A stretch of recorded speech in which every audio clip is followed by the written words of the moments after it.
Hare Krishna, Vishwaguru Srila Prabhupada ki Jai. Today, we will look at what is Diksha or initiation and how the Ritvik system is not violating any of the principles of initiation or Diksha. Before we dive into that question, let us take an overview of how Srila Prabhupada built up the institution of ISKCON and how the system of initiations evolved as the institution grew from 1966 to 1977. Srila Prabhupada built up from scratch a worldwide organization in a relatively short span of 12 years from 1965 to 1977. In fact, in 9 years, from 1968 to 1977, in Srila Prabhupada's own words. This was because from 1965 to 1968, not much progress was made in spreading ISKCON, especially with Srila Prabhupada's frail health in 1967. It was actually after 1968 that the movement really took off. In a lecture in 1971, Srila Prabhupada said, in this lecture given on 15th February 1971. So, practically we began work from 1968. 66 I started, but in 67 I became very much sick. So I came back to India. And again I went there in 1968. Practically this propaganda work began vigorously from 1968. During this time, between 1965 to 1977, Srila Prabhupada wrote books prolifically while he guided his spiritually naive young disciples in the nuances of deity worship, Vaishnava culture, hygiene standards, personal attire, and the like. Simultaneously, Srila Prabhupada stitched together the disparate but sincere attempts of his disciples into a coherent force resoundingly heard across countries.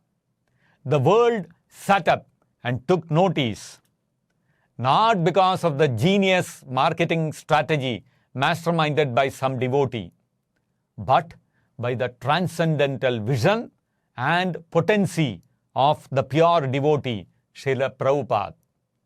Srila Prabhupada was like the lens which concentrates the divergent rays of the sun into a searing focal point. What otherwise appeared like random attempts by the devotees to spread the movement was coordinated by Srila Prabhupada into a symphony which rose elegantly in time. Srila Prabhupada was the expert conductor of this orchestra. Without Srila Prabhupada, it would have been nothing but cacophony. Everything was happening at a frenetic pace. Books were being published in an unending stream. Devotees were joining in droves, and temples were being opened in every nook and cranny of the world. The world was proving to be too small for the devotees. Unsurprisingly, although everything was expanding at a scorching pace between 1965 and 1977, nothing was haphazard or mindless. There was a method to the madness. And this was unsurprising, given how Srila Prabhupada knew exactly what needed to be done, when and how in all matters. Srila Prabhupada was the Sutradhara, the puppeteer, deftly coordinating the whole show into one smooth, integrated growth in unison without any discord. Any slight deviations were dealt with swiftly and promptly, never allowing the organization to drift in any unwanted direction. While Srila Prabhupada did all this, he also gradually built up the Rtvik system of initiations by appointing his representatives who would initiate new disciples on his behalf. Although Such appointments appeared to be a result of random adjustments to address practical difficulties and challenges as they arose. In reality, those circumstances were only instrumental in the implementation of an already existing, well thought out system in Srila Prabhupada's vision for initiations in the movement which could run for eternity. Srila Prabhupada, as always, knew precisely what he was doing and why, being the sharp, transcendental visionary that he was. But this was not obvious to all. And hence, the GBC on the 28th of May 1977 decided to ask Srila Prabhupada how initiations would be conducted in ISKCON, particularly at the time when Srila Prabhupada was no longer with us. Since Srila Prabhupada had already been, over the years, putting in a system for this very purpose, he immediately responded without the need to mull over it. He would appoint some of his disciples as officiating acharyas. That is, the disciples who would officiate on behalf of the acharya, Srila Prabhupada, would be appointed soon. And not very much later, this appointment did come. It came on the 9th of July 1977. While Srila Prabhupada may have thoughtfully implemented the Rtvik system for all time in ISKCON with deliberate purpose, it did raise many questions in the minds of the naysayers. Some of the questions are listed like this. The Rtvik system is against tradition. This is one argument. Another one, no other acharya has ever done this. The third one, the law of disciplic succession is that one who is now the disciple becomes the guru next. The fourth point, in the Rtvik system, there is no opportunity for Srila Prabhupada to reject a disciple if he wishes to. And another argument, Lord Krishna says in the Bhagavad Gita, Tad vidhi pranipatena pariprasnena sevaya. One must approach a spiritual master, surrender to him, ask him questions, and serve him. In the Rtvik system, there is no opportunity for the disciple to ask the spiritual master questions or to receive instructions on his service. And many more arguments like this. It appears from these questions that the Rtvik system of initiations appears to violate the principles of Diksha or initiation. In this video, we will attempt to gain an overview of what constitutes initiation in order to get a better understanding of the Rtvik system of initiations. Once we do that, most questions will naturally get resolved once we have this overview properly. First of all, how does Srila Prabhupada define Diksha or initiation? Srila Prabhupada, in his purport to verse number 331 of chapter 24 of the Madhya Leela of the Chaitanya Charitamrita, mentions, as far as Diksha is concerned, one should consult Madhya Leela chapter 15 verse 108. And if we go to Chaitanya Charitamrita, Madhya Leela chapter 15 verse 108 purport, there Srila Prabhupada says, Srila Jiva Goswami explains Diksha in his Bhakti Sandarbha, verse 283. Divyam jnanam yato dadyat kuryat papasya sankshayam tasma diksheti sa prokta desikais tattva kovidaihi. Diksha is the process by which one can awaken his transcendental knowledge and vanquish all reactions caused by sinful activity. A person expert in the study of the revealed scriptures knows this process as Diksha. So, essentially, as per the definition given by Srila Jiva Goswami, Diksha or initiation constitutes two fundamental things. One is awakening transcendental knowledge, and the second is vanquishing all sinful reactions. This is the real essence of Diksha or initiation. Now, let us list down some of the commonly understood components of initiation or Diksha. Some of them are like this. Number one, the spiritual master gives instructions to the disciple about his service. Number two, the disciple inquires about his spiritual doubts from the spiritual master, from the Diksha Guru. Number three, the disciple serves the spiritual master by carrying out his instructions. And number four, the disciple surrenders to the Diksha Guru. Number five, a fire yajna is conducted to formalize the acceptance of the spiritual master by the disciple. And number six, after the yajna, a new spiritual name is given to the disciple. Number seven, sanctified beads are handed over to the disciple who vows to chant the prescribed number of rounds of Hare Krishna Mahamantra on those beads. All previous karmic reactions of the disciple are destroyed. This is point number 8. And point number 9, transcendental knowledge is revealed in the heart of the disciple by the Diksha Guru.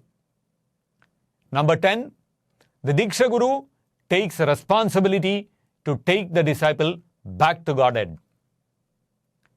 So, these are some of the commonly understood components of initiation or Diksha. All these components of Diksha or initiation may be summarized in a table as you can see on the screen now. Under the first column of physical or personal aspects are listed the activities of Guru instructs on service of the disciple. Disciple carries out the instructions of the Diksha Guru.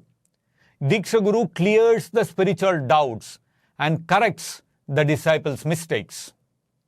These activities require a physically present person to instruct, to correct, to clear specific doubts, etc.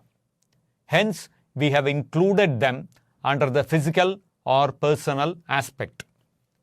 Now, under the second column of ceremonial aspects are listed the activities of formal surrender by the disciple to the Diksha Guru, formal acceptance by the Diksha Guru of the disciple, initiation yajna, Diksha yajna, initiation sacrifice, sanctified beads being handed over to the disciple, and new spiritual name being selected for the disciple. These are generally related to the initiation ceremony or the Diksha ceremony. Therefore, we have called this the ceremonial aspects of Diksha. Under the third column of transcendental aspects are listed the activities of disciple accepting the Diksha Guru in his heart and vice versa, the Guru accepting the disciple. Then the Guru reveals transcendental knowledge in the heart of the disciple. Then the Diksha Guru destroys previous karma of the disciple, and the Diksha Guru takes the disciple back to Godhead. Now, let us go through a few quotes of Srila Prabhupada on the matter of the components listed under the physical or personal aspects column. Here is what Srila Prabhupada said on this matter on various occasions. Similarly, the GBC member means they will see that in every temple these books are very thoroughly being read and discussed and understood and applied in practical life. The GBC can supervise the things are going on. The first management is that each and every member in the temple is chanting 16 rounds and following the regulations. So, the president, local president must see that the members are chanting. So all GBC members must see that In every temple, everyone is engaged. So the purpose of having the society is to show the devotees how they can always be in 24 hours engaged according to your... Yes, that is helping one another. If I am deficient, by seeing your example, I shall correct myself. This is the idea. Not that fool's paradise. All fools join together. Not like that. There should be ideal life, at least the leaders, the president, the GVC, they will show the example and they will follow. Srila Prabhupada, there's also a question of reciprocation. You have so many disciples, thousands, and one devotee was asking me yesterday, I want to please Srila Prabhupada, how does he know my progress and my service when I'm so far away from him and if I don't write him? So his representatives are there, the president, the GVC, they will see.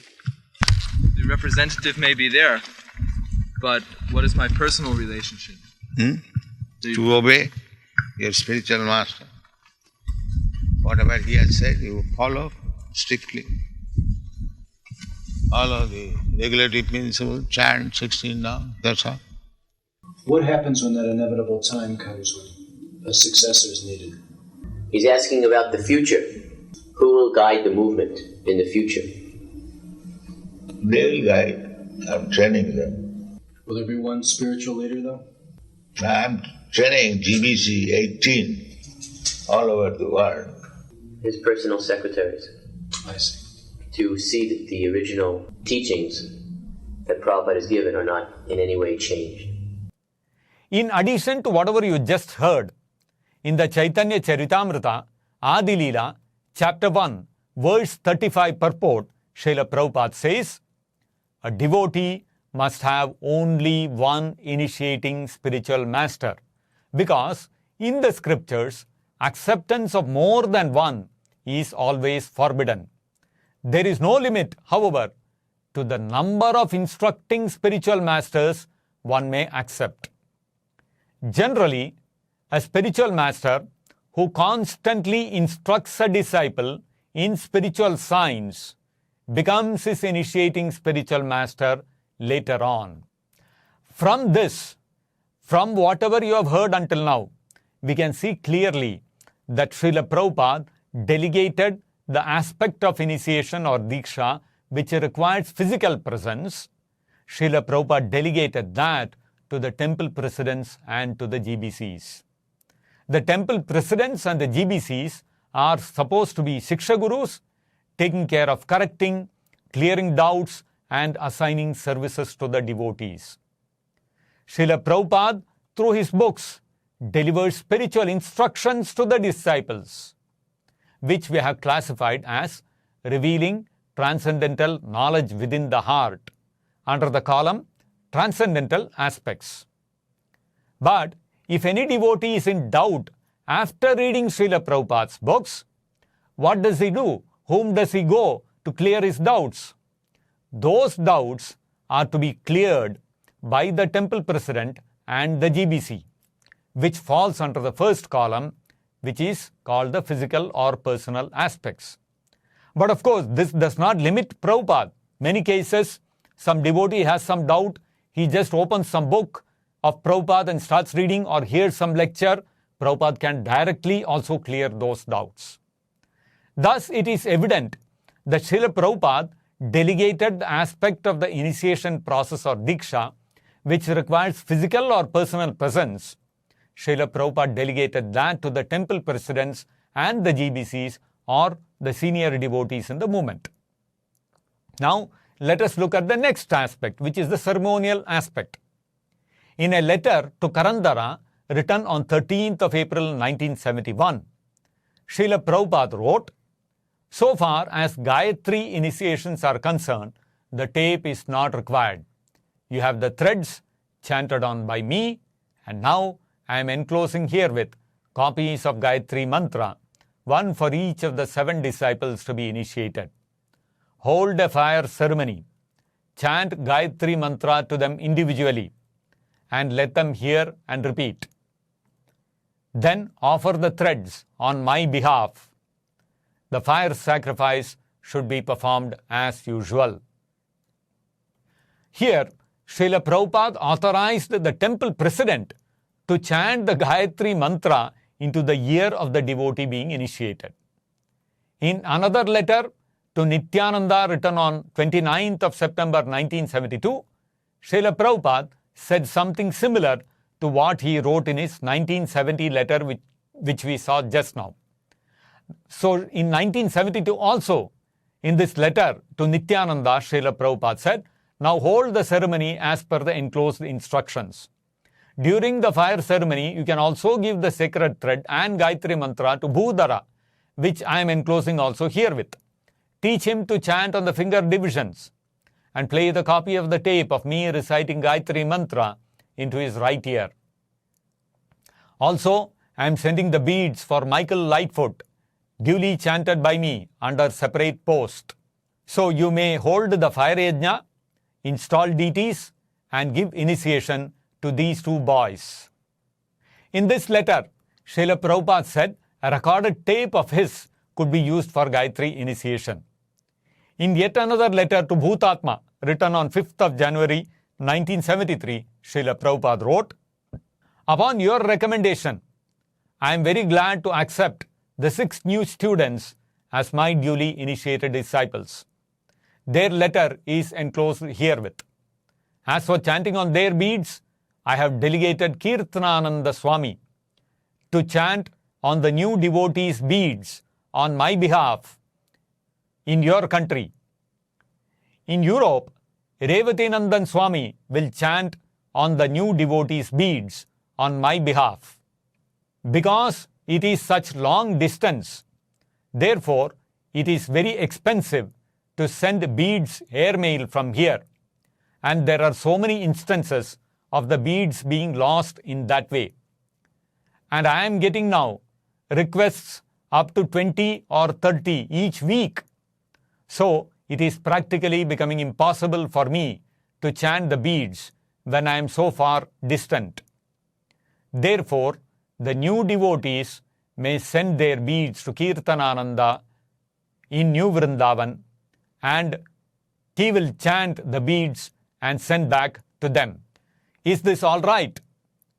Now hold the fire yajna and give also second initiation to Sarvadarshan, Yajnapati and Harivallav. Enclosed, please find 3 sacred threads duly chanted by me, along with 3 copies of Gayatri mantra. Now hold the fire yajna for all 9 devotees, and for the second initiates, teach them how to chant on the finger divisions and play for them the tape of me reciting Gayatri mantra into their right ear." So here we can see that Srila Prabhupada authorized senior devotees to chant on the beads and the temple president to conduct the yajna, to hand over the beads and announce the spiritual name of the devotee being initiated. So whose disciples would the devotees become? And what is the significance of chanting on the beads? In a letter to Revati Nandan, written on 4th of January 1973, Srila Prabhupada explained this. "Just now, I have received some more requests for giving first initiation from Dhananjaya, and now I am receiving weekly not less than 10 to 15 such requests from new students. So, it is becoming very expensive to send so many sets of beads such long distance. And it has become little bothersome for me also. So, I think now you may be appointed by me to give first initiations to new disciples by chanting on their beads on my behalf." In America, Kirtanananda Swami is doing that. So now, if there are 2 of you, that will give me great relief. Kirtanananda will chant on the beads for new devotees in America, Canada, like that. You can chant on the beads for the European continent new disciples. They shall, of course, still be considered as my disciples, not that they shall become your disciples. But you will be empowered by me to chant their beads, and that is the same effect of binding master and disciple, as if I were personally chanting. So, the senior devotees who were acting as Ritviks were empowered by Srila Prabhupada to chant on the beads, thus binding Srila Prabhupada as the Diksha Guru or spiritual master to the disciple. Now, it is clear that Srila Prabhupada delegated the ceremonial aspects of the process of Diksha or initiation, the Diksha Vidhana, to the senior devotees. And on July 9th, Srila Prabhupada delegated the choosing of names also to the Ritviks.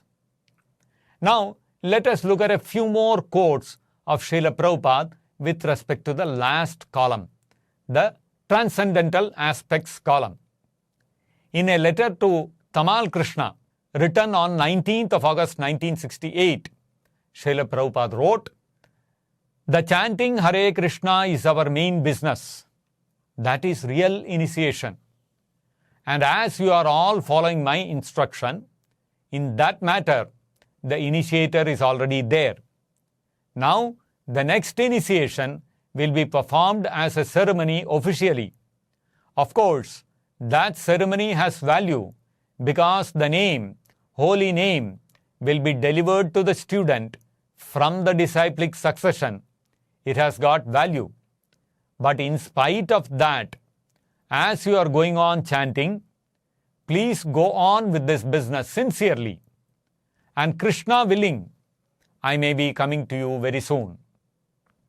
In another letter to Jadurani, written on 4th of September 1972, Srila Prabhupada wrote, "The eternal bond between disciple and spiritual master begins from the first day he hears. Just like my spiritual master, in 1922, he said in our first meeting, 'You are educated boys, why don't you preach this cult?' That was the beginning. Now it is coming to fact. Therefore, the relationship began from that day." From these quotes of Srila Prabhupada, we can see how Srila Prabhupada placed more emphasis on the transcendental aspects rather than on the ceremonial aspects or the personal or physical aspects of the process of initiation to act. As Srila Prabhupada says, the ceremony has its place and importance, but without the transcendental aspects, the ceremonial aspects will not bear fruit. Srila Prabhupada delegated the ceremonial aspect of initiation to the Ritviks, namely chanting on the beads, selecting the spiritual names, etc. And he delegated to the temple presidents the conducting of the fire yajna, handing over the beads and announcing the name. So like this, Srila Prabhupada delegated the ceremonial aspects to the Ritviks and to the temple presidents. And Srila Prabhupada started delegating this aspect to the temple presidents and GBCs from as early as 1970. Finally, when Srila Prabhupada had personally overseen the successful implementation of this delegation of the ceremonial aspects, as well as the personal or physical aspects over the next 7 years from 1970 till 1977, Srila Prabhupada gave it a solid stamp of finality via the Directive on July 9th, 1977. Now, what Srila Prabhupada did not delegate to his representatives, the temple presidents, the GBCs and the Ritviks, is the transcendental aspect of initiation. Let us look at a few more quotes of Srila Prabhupada. In the purport to the Chaitanya Charitamrita Madhya Leela, chapter 15, verse number 108, purport, Srila Prabhupada says, Srila Jiva Goswami explains Diksha in his Bhakti Sandarbha, verse 283, divyam jnanam yato dadyat kuryat papasya sankshayam tasmad diksheti sa prokta desikais tattva kovidaihi. Diksha is the process by which one can awaken his transcendental knowledge and vanquish all reactions caused by sinful activity. A person expert in the study of the revealed scriptures knows this process as Diksha. Further, in the same purport, Srila Prabhupada says, it is Srimad Bhagavatam's opinion that the process of deity worship is not actually necessary, just as the specific prescriptions of the Pancharatra and other scriptures do not have to be followed. The Bhagavatam enjoins that even without practicing deity worship, one can achieve the complete success of human life by any of the other devotional processes, such as simply offering oneself at the Lord's feet for his protection. Nonetheless, Vaishnavas following the path of Sri Narada and his successors endeavored to establish a personal relationship with the Lord by receiving the grace of a bona fide spiritual master through initiation. And in this tradition, the devotees are obliged at the time of initiation to begin engaging in deity worship. Although deity worship is not essential, the material conditioning of most candidates for devotional service requires that they engage in this activity. When we consider their bodily and mental conditions, we find that the character of such candidates is impure and their minds are agitated. Therefore, to rectify this material conditioning, the great sage Narada and others have at different times recommended various kinds of regulations for deity worship. As we can see, the transcendental aspect of initiation consists of destroying the sins of the disciple, awakening the transcendental knowledge in the heart, and taking the disciple back to Godhead, which are actually the crux or the heart or the essence of initiation or Diksha. And these aspects cannot be delegated. They have to be performed only by an Uttamadhikari or Mahabhagavata spiritual master Diksha Guru directly. So, the final table of the different aspects of initiation looks like this. Take a look at this. The first column, physical or personal aspects, were delegated to temple presidents, GBCs, and senior devotees. The second column, ceremonial aspects, were delegated to the Ritviks and to the temple presidents. And the third column, transcendental aspects, were retained by Srila Prabhupada. The other aspects of physical or personal presence and ceremony may be even done away with completely, as we can see how Srila Narada Muni initiated Mrigari or Dhruva Maharaj. But the transcendental aspects cannot be done away with. Hence, Srila Prabhupada, via the Rtvik system, delegated the two aspects of initiation which are not mandatorily to be performed by an Uttamadhikari: the physical or personal aspects and the ceremonial aspects. Both of these can be done by devotees who may not be on that Uttamadhikari platform. At the same time, Srila Prabhupada continues to retain the transcendental aspect of initiation, and thus he continues to rule the hearts of those who become devotees of Krishna by reading his books and becoming attached to his temples. So you can see from this table that these arguments like Ritvik system is not valid because there is no guru to instruct on service according to Tadvidhi Pranipatena Pariprashnena Sevaya verse. does not hold good because that's a personal or physical aspect which may not be essential. Then there is no guru to clear your doubts.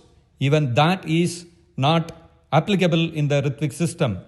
And there is nobody to correct the devotees, the disciples' mistakes.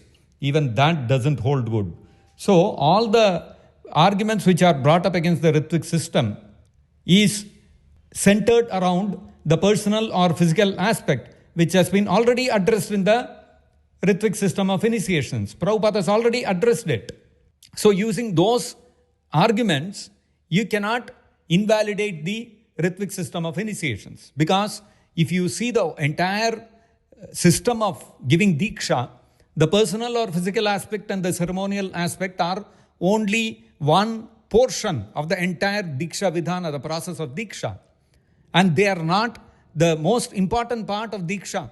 The most important part of Diksha is the transcendental aspect, which Prabhupada is doing. He is continuing to do, which he was doing before 1977, and even now also is continuing to do without the necessity of his personal physical presence.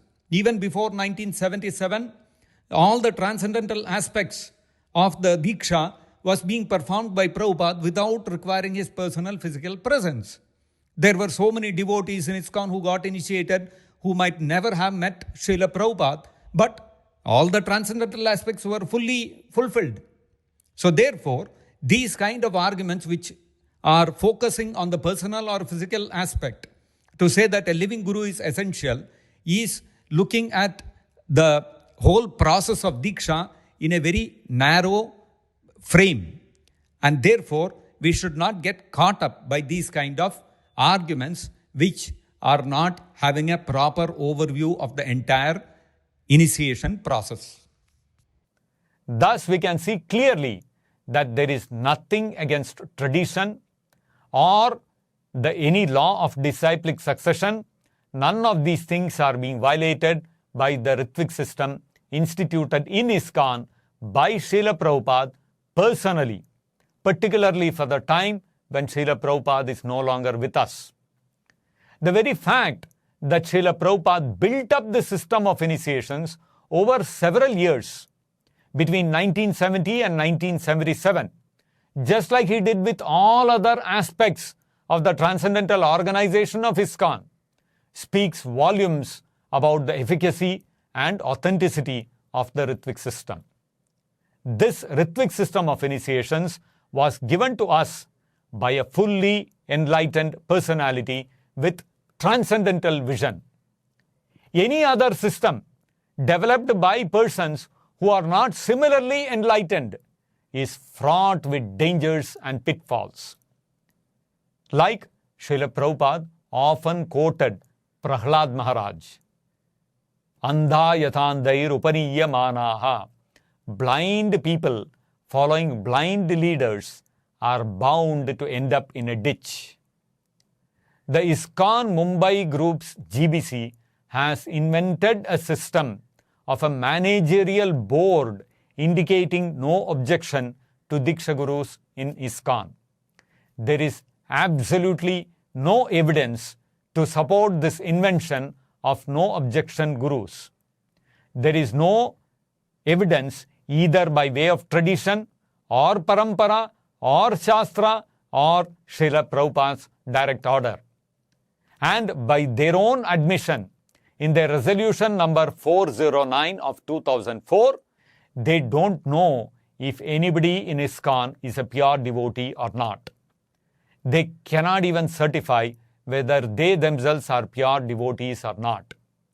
Any system like this no objection Guru system in ISKCON, which has been invented by such conditioned souls, is definitely pervaded by the defects of cheating, errors, illusions, and imperfections. Hence, the Ritvik system of initiations, ordered by Srila Prabhupada, the pure devotee who is beyond all the four defects which plague the GBC of ISKCON Mumbai, is the safest path for those whose goal in life is to go back to Godhead. Avoid the Ritvik system at your own peril, which is actually what the GBC of ISKCON Mumbai Group has said in their resolution number 409 of 2004. And for those who keep asking in which tradition is a Rtvik system of initiations followed, please think before you ask. Every tradition has a beginning somewhere. The beginning will be some acharya or the other. Acharyas have the authority and the power to start new traditions.